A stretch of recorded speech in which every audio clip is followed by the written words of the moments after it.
welcome to the Stockout. This is your show at FreightWaves for all things related to the CPG industry. I'm your host, Mike Bowden-Distel. I'm the head of intermodal solutions here at FreightWaves. I work with our data customers on anything related to rail intermodal, as well as some truckload data as well.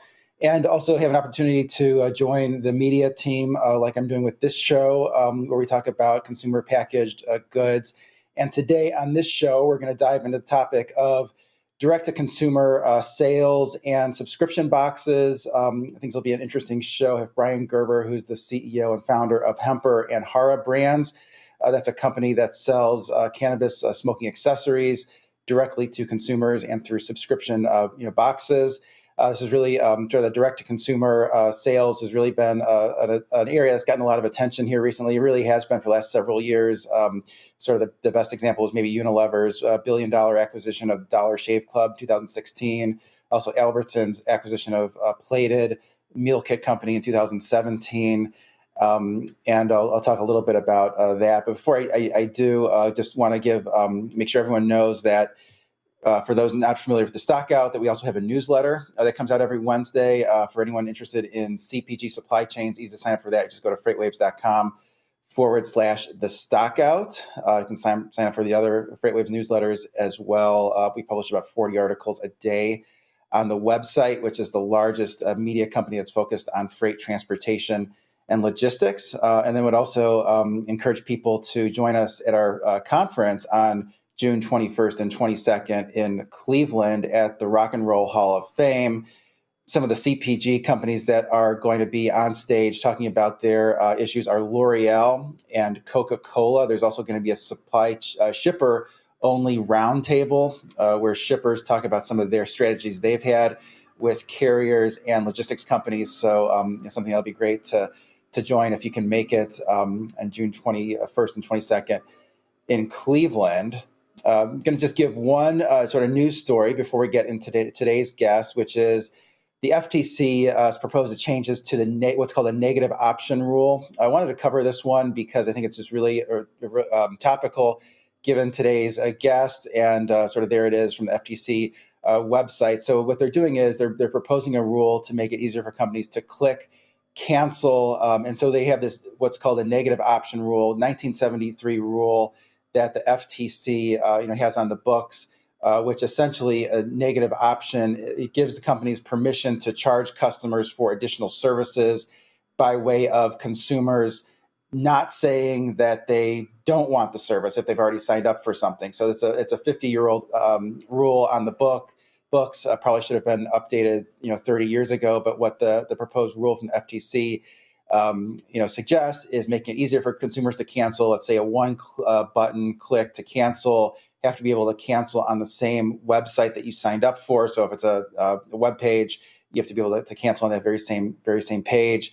There would be penalties if companies don't comply with this, and companies will still be allowed to make offers to sort of prevent churn, but consumers have the option to sort of opt out and not hear those counter offers and just cancel it and be done with it. For annual subscriptions, companies need to provide an annual reminder before they bill consumers, and then just added detail on disclosures, make sure consumers know what they're signing up for. So all those things look like pretty good laws, and I think really sort of best practices is probably to not get into any of those gray areas and give consumers an easy way to cancel if they need to. And there's a comment period that's open until June 23rd. Happens to be the day after the conference I just mentioned. So with that as one news story, I would like to bring on today's guest, which is Brian Gerber.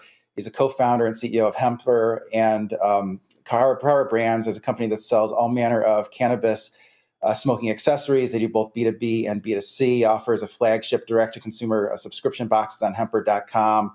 And Brian's responsible for selling over 85 million pre-rolled cones per month. We're looking at sampling of some of the products that he has offered on his site. A lot of good-looking glassware there. Brian, thank you for joining me. Hey, Mike. Thanks for having me. Excited to chat today. Yeah, absolutely. Maybe just to get started, can you just tell me a little bit about your background, how you came to found this, company, sort of what gave you the inspiration? Of course. So I started the company a week after I graduated from GW University in DC. So I Mhm. literally graduated May 18th, 2015, started the business June 1st. Uh, Motivation was Amazon wasn't really touching this category, and it was really difficult to find access to premium brands and new engaging products. And so I thought that a discovery outlet made sense. That kind of coupled replenishment plus discovery, and it kind of coupled all the subscription aspects in one. Yeah, it makes sense. Sort of filling that need in the market that wasn't there. Just want to ask you, sort of, how big is the market for cannabis and cannabis accessories? Have you seen any data on that? And how would you sort of compare that with traditional tobacco products? I assume your market's growing, tobacco is declining. Is that right? Yeah, totally. So if you look at total business, I mean, most people are going to a convenience store and buying a Swisher product to use recreationally with cannabis. So I would actually consider part of the tobacco industry as ancillary to the whole total industry. So we're talking billions of dollars, I think over, $100 billion in terms of market value or size. Mhm. So we've, garnered a decent portion of that in terms of just developing new products and kind of using the subscription box as sort of our test market to develop, 20 plus products a year.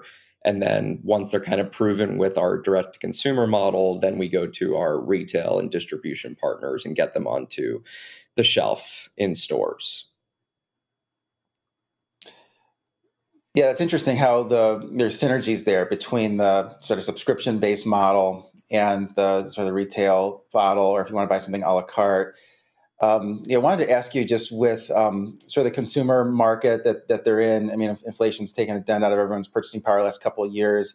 Have you seen an uptick in churn in the subscription boxes, and which of those segments has held up better with consumers cutting back on discretionary items? Yeah, so definitely people have pulled back since all the stimulus checks are no more. But I Mhm. think the cannabis industry itself is still growing, and I think more of those canna curious consumers are jumping into the game. And so it's for everyone that decides to take quit smoking, another person jumps into it, right? So I think in terms of where people are cutting back is definitely on the subscription side, but what we were able to do is just kind of counter with multiple different subscription levels. So if you're not really interested in spending $150 a month, you go to the $40 a month. If you're not interested in $40 a month, you go to the $20 a month. And so I think the thing is people aren't stopping consuming. So they still need Mhm. this stuff. It's just a matter of like how they get it and what they're buying specifically. Mhm. Yeah, kind of curious. I'm gonna have to use that line. It's a never heard that term before. I mean, and on your costs, I mean, how have which areas of your costs have been most impacted by inflation lately? Yeah, so I think combating obviously during COVID, it was shipping rates were insane. We were containers that were costing us 3 4 grand at one point were costing us 25 grand. So I think in terms of just product cost over the last couple of years have gone up drastically, and I think also trying to match or beat inflation and give people at the company raises and things like that. So I think overhead has definitely increased as well, and just trying to keep everybody afloat. But definitely on the freight side. And I think things are coming back around now. We're getting back into going to vendors and figuring out discounts and kind of getting into this like world where it's like, hey, we're going to commit to this over the course of a year or two, but we need the price to even compete in the market at this point. So I think CPG companies and manufacturing companies are going to have to kind of join together and be better partners throughout the next 3 to 5 years as kind of we scale into possibly a recession or whatever is going to happen. Yeah, I mean, are there any lingering sort of supply chain challenges? I mean, any sort of raw materials that you're having trouble sourcing? Not really anymore. I would say we probably got out of the supply chain issues about 6 months ago. But I think one of the biggest challenges, because we manufacture a lot of our own products ourselves, during COVID, obviously, we were like scaling up and then scaling down and scaling up and scaling down. And so it's been difficult to figure out how much labor force we actually need to meet the demand. And demand has changed. Pre-COVID, during COVID, it was insane. People were over consuming, overbuying. Now things are kind of evening out, and the companies that our customers had an excess of inventory, but I think they're clearing through a lot of that at this point. So things are coming back around at this point. Yeah, I wanted to ask you about the inventory that you have to manage. I mean, it looked like I think on your website you said you have, is it 1,600 SKUs? It seems like a really difficult thing to manage. Any sort of strategies for other companies watching this that you've employed? Yeah, so 1,600 SKUs, I would say 25% of those are our own proprietary products, and then we drop ship or we sell third-party brands as well, because Hemper's kind of turned into more of a branded marketplace where we have majority of our products and some third-party companies at this point. But we do drop ship a lot. So even though we do have a ton of SKUs, like especially in like the Delta 8 or CBD categories, we don't really keep much of that on hand. So we try to limit what we do hold here in our warehouse, but we're in a 40,000 square foot facility in Vegas, and we have plenty of space, surprisingly, still. So we're not really running into a lot of like craziness, I think, with terms of logistics. I think for us more is just like, how do we speed up picking and packing and optimizing the warehouse as we do kind of expand. But yeah, we definitely try to take advantage of drop shipping and all types of things like that. Yeah, that makes a lot of sense. Yeah, I heard you at another show say you manufacture your glassware products in India. I'm sort of intrigued by that. So how did you choose to do it in India versus China or Vietnam or elsewhere? Yeah, so when I went to GW, my college roommate RJ, who's one of the co-founders, is Indian and had ties over there already. And so dealing with international business, it's really difficult to find people who are obviously trustworthy and have your back and don't want to screw you over. So RJ actually kind of sacrificed the last, I would say, 5 years of his life living in India, managing our facilities, scaling them. And, he's from New York originally, so it was difficult to do that. But I think having a partner that's looking out for your best interest is key before you get into any international business. But that's how we landed on India. And not to mention, a lot of the products we make are handmade. So we needed a labor arbitrage. So you can really only do that in a few countries. And, with the connections to India, that's how we chose there. Yeah, that's really interesting. That's tremendous, value just having that, being able to do that. Yeah, I want to ask you. I mean, one of the trends in subscription boxes has been sort of the degree of customization, and sort of how do you think about having the subscription box customized for what the individual consumer wants versus having something that you can really take advantage of economies of scale by having it being a little bit more uniform? Yeah. So obviously, I love the FabFitFun model where you get to kind of customize the box and choose things. For us, we built out a custom module for that called Build a Box, where basically you went through like various different categories and you picked different items. And so it was more customizable. But the problem was for us, the every month when they had to come back to re-customize those items, it was like, oh, I missed the window, or I didn't check my email in time. And we kind of auto-generated products for them. And then people just start getting kind of upset about that. So I think we're going to try it again here shortly, but we're going to build out a better module and a better feedback loop where people have ample time to edit their products and sign up for new things every month and make it more kind of a fun gamification experience, as opposed to like sending a generic email as, hey, please log into your account and edit your items. So I think that definitely does have a place for customization and kind of a build a box model. The problem is you just have to really do it right and make sure the customers are aware of what's going on at all times. So definitely love it, but it's difficult to put into plan, I would say. Yeah, it sounds like a little bit of both, and the execution is maybe the challenge there. But I think you're on the right track by at least allowing them to do that. Just any other sort of thoughts about sort of things to consider for CPG company that's trying to launch a direct-to-consumer brand, maybe another startup? things that were maybe more challenging than you would have expected, sort of sort of hurdles you came across. I would be interested to hear any thoughts there. Yeah, of course. I mean, most of my hurdles are kind of pertaining to my high risk industry. So payment Mhm. processing, things like that were kind of pain in the ass. But uh, I think for anyone trying to get into the subscription world, you have to identify how you're going to keep this thing fresh and getting customers to come back every month. And I think that was what I identified. 2015 was a huge subscription economy year. Like Birchbox raised like I think over 100 million. Dollar Shave Club, everybody was just crushing it. And so I think where Birchbox kind of failed was they didn't realize that you could go get every single one of these products at Bloomingdale's, Ulta, or Sephora. Mhm. And for us, Mhm. our model was developing products that customers didn't know they needed prior to Mhm. even receiving it. So I think for a lot of companies, it's landing on product development, keeping the box fresh, and just keeping the engagement where you have that content, community, commerce, the three C's of ecom. And I think if you can hit it on all three of those points, keeping it fresh, getting into the product development side early, you'll have engaging consumers and they'll keep coming back for more. But being that kind of trusted friend, if you will, to be putting on these consumers to new exciting products is exactly what they're looking for. So as long as you're hitting all those things, you should be pretty solid. But if you're missing that boat, people are going to unsubscribe and customers are Mhm. getting really Mhm. smart now. So they're kind of moving on if they don't really enjoy things.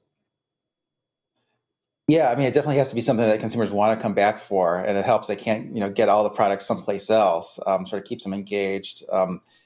It's trying to sell it to basically enthusiasts, really. And you mentioned the high risk industry. I want to ask you about that. I mean, are there certain like regulations that you have to comply with that other industries would not have to comply with? I mean, I assume maybe even if the product that you're smoking is illegal, you can still sell the accessories. And are there any sort of differences selling, from one state to a different state from your perspective based on their legal structure? And then do you actually sell better in places where marijuana is legal versus illegal? Yes, we definitely sell in uh, a lot of stuff in California, obviously, as being kind of the mecca of the industry. But for example, we Texas is one of our largest states, and obviously it's sort of getting medical there right now, but it's not recreational. And obviously, a lot of Texans are kind of running over to Oklahoma, so our Oklahoma market is really good. But I think in terms of like new markets opening, I don't think you can kind of stop it at this point. It's here to stay. And I think that, for a lot of the consumers that are traveling and still consuming, there's reciprocity in a lot of different states. So you go from California to Nevada and you can use your medical license, things like that. So we're making it easier for consumers to purchase and continue their habits or medicinal use, throughout the different parts of the country. And what was the second part of your question? I mean, I was really just, are there from, I guess, do you sell better? I think you answered it. I mean, you sell better in places where it's already legal than places it's not yet legal. And Yeah, I think for shipping wise, we do look at certain paraphernalia laws for certain states. Like I know Iowa is very strict. But I think at this point, 20, 30 years ago, people were probably going to prison for what I'm doing today. But the laws obviously have gotten more lenient for paraphernalia. And obviously, in terms of importing, is still kind of a gray area. But nobody wants to give anyone clarity on that. So we're just going to kind of keep running in that world. yeah, it would be good to have clarity. I mean, we could be good to know what the rules are to comply with them. That's always helpful. Yeah. But sometimes, I mean, like the story I was talking about initially, it's like you don't have to update a law for 50 years, right? Right. Wanted to ask you. I mean, you mentioned another show that you're working with more sort of retailers to sell a little bit more variety of products through traditional retailers. How is that going? What is the response been? Yeah, no, I'm super excited about this. We're kind of taking on national convenience at this point. So we're trying to get into like the core marks and McLean's of the world. And, Mhm. we're developing, I think it's 20 new products for the convenience store market. And we're trying to be that one true category leader for what the green zone opportunity looks like in C stores to become more of a kind of hybrid between a dispensary and a smoke shop, where they've got, snacks and possibly cannabis at one point, and, smoking accessories and things kind of revolving around a lot of the flavor bans coming into effect in certain states like Massachusetts and California. 60% plus of the back bar shelf has kind of disappeared, with a lot of those tobacco products being illegal now. So we're kind of coming in at the right time with a suite of products that these stores need, and they're going to make twice as much margin as they would on any tobacco product. So I think the store owners and the chains and the distributors are all super excited about us getting into the C store side of this industry, because they've traditionally made, 10, 15, 20% on these tobacco products, when they're going to be making 30, 40, 50, 60% on the products that I'm producing for them. Yeah, that would be really exciting for them, for sure. I also want to ask you, just on the capital raising side. I mean, from your perspective, is there still companies still able to raise capital in the cannabis space, broadly, or is that sort of dried up? So definitely dry right now, I would say, and you can kind of see it based on how the MSOs are purchasing, right? At times they want either better terms or they want a cheaper price, right? So if they need better terms, they're short on cash. If they're penny pinching, they've got no money coming in, right? So it's really just cyclical depending on what's going on with the multi-state operators. But I think things should be coming around here shortly. And I think a lot of companies now are walking into the world where, emphasis on profits is super important. And historically, most of the cannabis companies in our industry have not turned a profit. So I think it's kind of time to put up or shut up, where a lot of investors are getting upset or kind of frustrated with companies that were claiming they were going to go profitable and haven't done it. I think it's kind of time where, management and C-suite are getting replaced every 6 to 12 months if they're not making moves. So definitely. Mm-hmm. Mm-hmm.